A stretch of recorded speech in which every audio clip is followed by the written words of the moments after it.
Hello दोस्तों, सभी को प्यार भरी राम राम, नमस्कार, गुड मॉर्निंग। कैसे हैं आप सब? तो एमसीक्यूज वाली हमारी जो सीरीज चल रही थी उसी में आज हम नेक्स्ट क्लास को कंप्लीट करेंगे।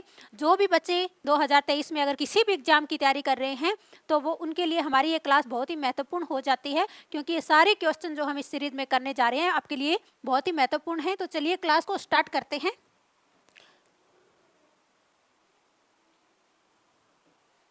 पहला हमारा क्वेश्चन है, प्रसिद्ध शासक मेदिनी राय का संबंध किस वंश से था? प्रसिद्ध जो शासक थे मेदिनी राय, इनका संबंध किस वंश से था?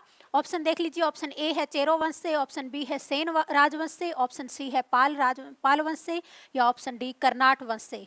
प्रसिद्ध शासक मेदिनी राय का संबंध किस वंश से था? ऑप्शन देख के आपको सही आंसर बताना है। 363 ईसा पूर्व में ये कहाँ के शासक थे? 363 ईसा पूर्व में ये पलामू, कहाँ पे, किस एरिया में पड़ता है? ये झारखंड वाले एरिया में। यहाँ के ये शासक थे और किस वंश से संबंधित थे? तो ये चेरो वंश से संबंधित थे। प्रसिद्ध शासक मेदिनी राय किस वंश से संबंधित थे? चेरो वंश से। ऑप्शन नंबर ए इसका सही आंसर हो जाएगा। नेक्स्ट हमारा क्वेश्चन है, बंगाल में दोहरी सरकार प्रणाली किसके द्वारा शुरू की गई थी?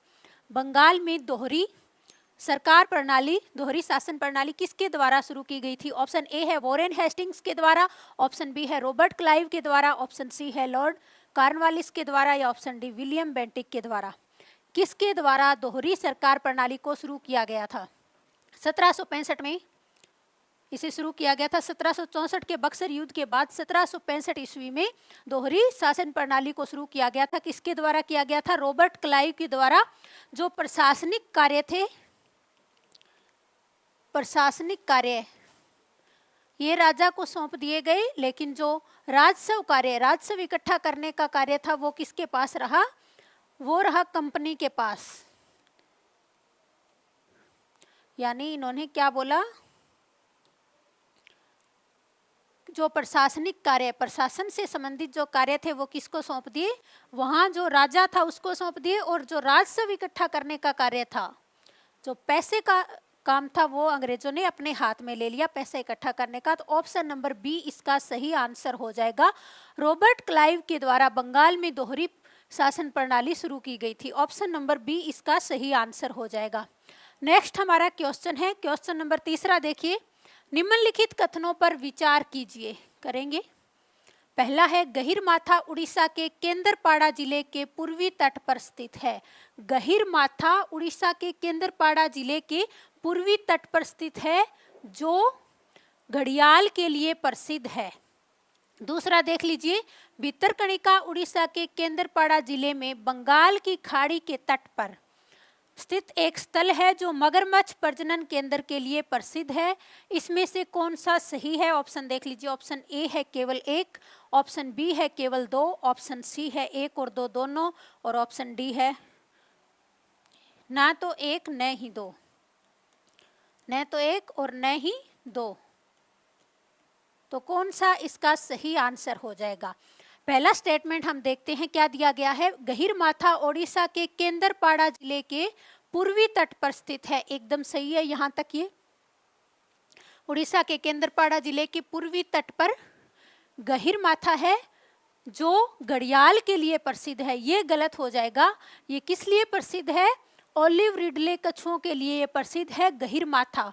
उसके बाद दूसरा है, तो पहला गलत हो गया आपका। दूसरा, भितरकनिका उड़ीसा के केंद्रपाड़ा जिले में बंगाल की खाड़ी के तट पर स्थित है, जो मगरमच्छ प्रजनन केंद्र के लिए प्रसिद्ध है। ये एकदम सही हो जाएगा।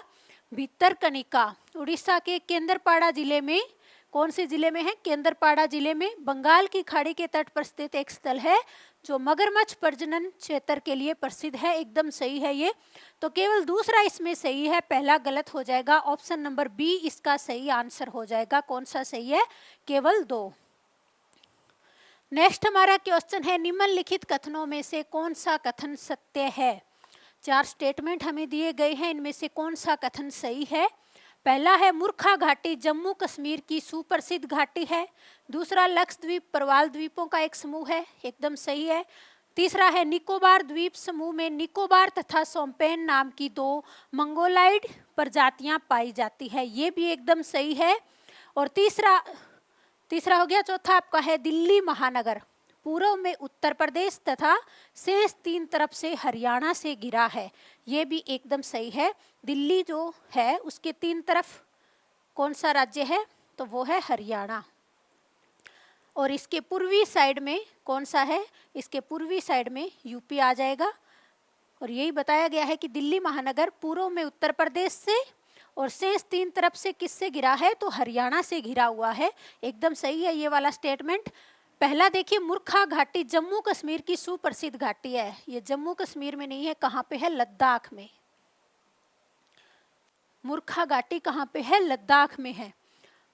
लक्षद्वीप प्रवाल द्वीपों का समूह है, ये भी सही है। कौन सा इसमें कथन असत्य है, असत्य कथन हमें बताना था, इसको आप सही कर लीजिए। कौन सा कथन असत्य है, बाकी तीनों ही सत्य है। ऑप्शन नंबर ए इसका सही आंसर हो जाएगा। ए वाला सही नहीं है और बाकी तीनों स्टेटमेंट सही दिए गए हैं। नेक्स्ट आपका क्वेश्चन है, मौर्य काल में सीता शब्द का क्या अर्थ था। मौर्य काल में सीता शब्द का क्या अर्थ था, एक धार्मिक संप्रदाय, ऑप्शन बी है एक देवी, ऑप्शन सी है राजकीय भूमि से राजस्व, या ऑप्शन डी बंजर भूमि। तो मौर्य काल में सीता शब्द का क्या अर्थ था, राजकीय भूमि से जो राजस्व इकट्ठा किया जाता था उसे क्या बोला जाता था, सीता। तो ऑप्शन नंबर सी इसका सही आंसर हो जाएगा। मौर्य काल में सीता शब्द का अर्थ था राजकीय भूमि से राजस्व। ऑप्शन नंबर सी इसका सही आंसर हो जाएगा। नेक्स्ट हमारा क्वेश्चन है, निम्नलिखित में सही कथन का चयन करें। जो 2 स्टेटमेंट दिए गए हैं इनमें से कौन सा सही है। पहला है, बाबा बुदन की पहाड़ियां कर्नाटक में स्थित है जिस पर कहवा की पैदाइश होती है। बाबा बुदन की जो पहाड़ियां हैं, कहाँ पे है बाबा बुदन की पहाड़ियां, कर्नाटक में। एकदम सही है ये। जिस पर कहवा की पैदाइश होती है, ये भी सही स्टेटमेंट है। बाबा बुदन एक सूफी संत थे। ये सऊदी अरब से, कहाँ से लेके आए थे, सऊदी अरब से कहवा के 7 बीज लेके आए थे और आज वहाँ पे कहवा की खूब पैदाइश होती है बाबा बुदन की पहाड़ियों पर। उन्हीं के नाम पर ही इन पहाड़ियों का नाम क्या पड़ा था, बाबा बुदन की पहाड़ियाँ। दूसरा है मदुराई, मदुराई का मीनाक्षी मंदिर के लिए प्रसिद्ध है। मदुराई जो है मीनाक्षी मंदिर के लिए प्रसिद्ध है। यह मूसी नदी के तट पर स्थित है। ये स्टेटमेंट यहाँ तक तो सही है कि मदुराई मीनाक्षी मंदिर के लिए प्रसिद्ध है। ये शिव पार्वती का प्रसिद्ध मंदिर है। कौन सा मंदिर, मदुराई का जो मंदिर है शिव पार्वती का प्रसिद्ध मंदिर है। और ये मूसी नदी के तट पर, ये गलत हो जाएगा क्योंकि ये मूसी नदी के तट पे न होके कहाँ पे है, वैरागी नदी के तट पर। कौन सी नदी के तट पर स्थित है, वैरागी नदी के तट पर स्थित है मदुराई का मीनाक्षी मंदिर। किस काल से संबंधित है, कब बनवाया गया था। जो चेर, चोल और पांड्य थे, तो ये पांड्यों के समय में बनवाया गया मंदिर है। कौन सा मंदिर है, मीनाक्षी मंदिर। वैरागी नदी के तट पर स्थित है। तो पहला इसमें सही है लेकिन दूसरा गलत हो जाएगा। तो ऑप्शन नंबर ए इसका सही आंसर हो जाएगा। केवल एक जो है सही है, दूसरा स्टेटमेंट गलत है। नेक्स्ट क्वेश्चन देख लीजिए, निम्न में से कौन सा कथन सही है। पहला है, कालाहांडी उड़ीसा का सर्वाधिक सूखाग्रस्त जिला है। दूसरा है, ये बॉक्साइट उत्पादन के लिए प्रसिद्ध है। कौन सा स्टेटमेंट इसमें सही है। पहला है, कालाहांडी उड़ीसा का सर्वाधिक सूखाग्रस्त जिला है। एकदम सही है। इसे भारत का इरिटेरिया भी कहा जाता है। ये सर्वाधिक सूखा जिला है किसका, उड़ीसा का। यह बॉक्साइट उत्पादन के लिए प्रसिद्ध है, ये भी स्टेटमेंट सही है। तो इसमें दोनों ही स्टेटमेंट सही है। तो ऑप्शन नंबर सी इसका सही आंसर हो जाएगा। कौन सा सही हो जाएगा, ऑप्शन नंबर सी। नेक्स्ट हमारा क्वेश्चन है, निम्न में से कौन सा कथन असत्य है। देखिए आपको यहाँ पे इस चीज़ का बहुत अच्छे से ध्यान रखना है, कौन सा कथन सही है, कौन सा कथन गलत है, सत्य है, असत्य है। क्योंकि यहाँ अगर हम ध्यान नहीं देंगे तो हमारा जो क्वेश्चन है हमें आते हुए भी गलत हो जाएगा। पहला स्टेटमेंट देख लीजिए, हुसैन सागर हैदराबाद सिकंदराबाद के मध्य स्थित एक प्रसिद्ध एवं प्रदूषित झील है, हुसैन सागर। दूसरा है, पूर्वी घाट पर्वत की सबसे ऊंची चोटी झिंझागाड़ा है। तीसरा है, उड़ीसा का तटीय जिला बालेश्वर की पूर्वी तट पर चांदीपुर, बालेश्वर के पूर्वी तट पर चांदीपुर प्रशिक्षण केंद्र स्थित है। चौथा आपका है कालड़ी आदि शंकराचार्य का जन्म स्थान है जो कर्नाटक राज्य में स्थित है। कौन सा स्टेटमेंट इसमें से गलत है? पहला है हुसैन सागर हैदराबाद और सिकंदराबाद के मध्य स्थित एक प्रसिद्ध एवं प्रदूषित झील है। ये स्टेटमेंट एकदम सही है। हुसैन सागर झील मूसी नदी की सहायक नदी के किनारे पर हैदराबाद और सिकंदराबाद के मध्य स्थित एक प्रदूषित झील है। इस झील के बीचों बीच एक टापू बनाया गया है जिस पर महात्मा बुद्ध की खड़ी मूर्ति भी बनाई गई है। दूसरा है पूर्वी घाट पर्वत की सबसे ऊंची चोटी झिंझागाड़ा है। ये भी एकदम सही है। पश्चिमी घाट की सबसे ऊंची चोटी अनाईमुड़ी है जबकि पूर्वी घाट की सबसे ऊंची चोटी झिंझागाड़ा है। तीसरा है उड़ीसा का तटीय जिला बालेश्वर के पूर्वी तट पर चांदीपुर प्रशिक्षण केंद्र स्थित है। ये भी एकदम सही है। अगला है कालड़ी आदि शंकराचार्य का जन्म स्थान है। यहाँ तक बिल्कुल सही है, जो कर्नाटक राज्य में है। यहाँ गलत हो जाएगा क्योंकि ये किस राज्य में है? केरल राज्य में है। कालड़ी आदि गुरु शंकराचार्य का जन्म स्थान है जो केरल राज्य में है। तो ऑप्शन नंबर चौथा जो स्टेटमेंट है ये गलत हो जाएगा और हमें गलत वाला ऑप्शन ही बताना है कि कौन सा असत्य है।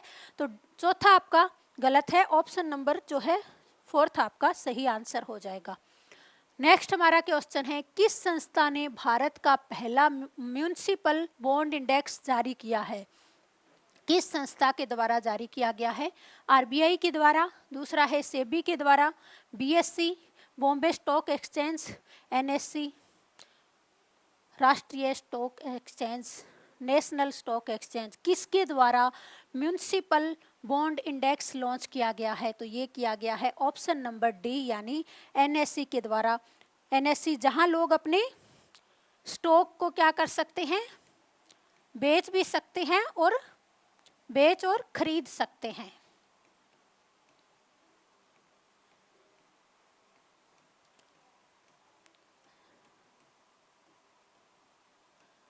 भारत का सबसे पुराना स्टॉक एक्सचेंज कौन सा है? वो है बॉम्बे स्टॉक एक्सचेंज। लेकिन म्यूनिसिपल बॉन्ड इंडेक्स किसके द्वारा लॉन्च किया गया है? एनएससी के द्वारा। ऑप्शन नंबर डी आपका सही आंसर हो जाएगा। तो चलिए नेक्स्ट क्वेश्चन देख लेते हैं। निम्नलिखित में से किसने भारतीय सुधार संघ की स्थापना की थी? किसके द्वारा भारतीय सुधार संघ की स्थापना की गई थी? ऑप्शन देख लीजिए। ऑप्शन ए है मदन मोहन मालवीय, ऑप्शन बी है BR अंबेडकर, ऑप्शन सी है केशव चंद्र सेन या ऑप्शन डी गोपाल कृष्ण गोखले। भारतीय सुधार संघ की स्थापना कब की गई थी? 29 अक्टूबर 1870 को। किसके द्वारा की गई थी? तो ये की गई थी केशव चंद्र सेन के द्वारा। किसके द्वारा की गई थी? केशव चंद्र सेन के द्वारा। ये 1856 में ब्रह्म समाज के सदस्य बने थे, लेकिन बाद में इन्होंने भारतीय सुधार संघ की स्थापना की थी, जिसमें ब्रह्म समाज के अलावा भी लोगों को इन्होंने इसमें शामिल किया था। किसमें? भारतीय सुधार संघ में 29 अक्टूबर 1870 को केशव चंद्र सेन के द्वारा भारतीय सुधार संघ की स्थापना की गई थी। ये जितने भी क्वेश्चन हम कर रहे हैं ये सारे के सारे क्वेश्चन आपके आगामी एग्जाम के लिए बहुत ही महत्वपूर्ण है। आप प्रीवियस ईयर के क्वेश्चन उठा के देख लीजिए, किसी भी पीसीएस के एग्जाम में इसी तरह के क्वेश्चन आपसे एग्जाम में पूछे जाते हैं। तो आज की क्लास में हमने 10 क्वेश्चन कंप्लीट कर लिए हैं। नेक्स्ट क्लास में फिर नए क्वेश्चन के साथ फिर मिलेंगे। तब तक के लिए धन्यवाद।